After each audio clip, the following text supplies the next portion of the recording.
Welcome to Volatility 411 for Equity Armor Investments. I'm Joe Tigay, back from vacation here in the VIX pit here on a risk-on day. Powell is on the hill telling the market that interest rate cuts are coming. The market's loving that. We're up 0.75% in the S&P 500, up to that 3,000 psychological barrier. The VIX, for its part, down a point to 1309 as we're getting a big risk on day. We're seeing oil up, we're seeing gold up, we're seeing the market up. People are comfortable putting their money back into stocks given that interest rate cuts are on the horizon. Now last week, to juxtapose this today, the feeling today, we had a really good economic data out of the jobs report. The market was saying, you know what, maybe we don't necessarily need a rate cut from the Fed. Maybe that's not coming, and the market saw that good news as bad news, which is counterintuitive, because usually when we're in a rate cut cycle, we have bad news is good news. Bad economic data means that the Fed is more likely to cut. Now we have the opposite.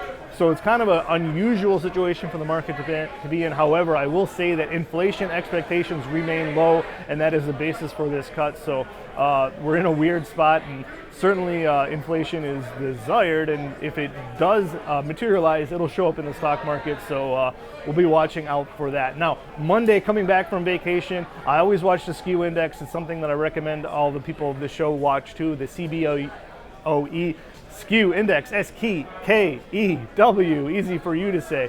It was up to 126. It was a sharp increase over the last 3 days or so, and that was telling me that the put buyers in the S&P 500 were betting for a big move to happen in the short term. Of course, they knew Powell was going to be on the hill today, and we got a big uptick in the market. We got a sharp decrease in the VIX, which is potentially what they were looking to do. Buying puts, buying futures, selling calls, driving that market higher, which is exactly what they wanted with that SKEW. For Equity Armor Investments, I'm Joe Tigay.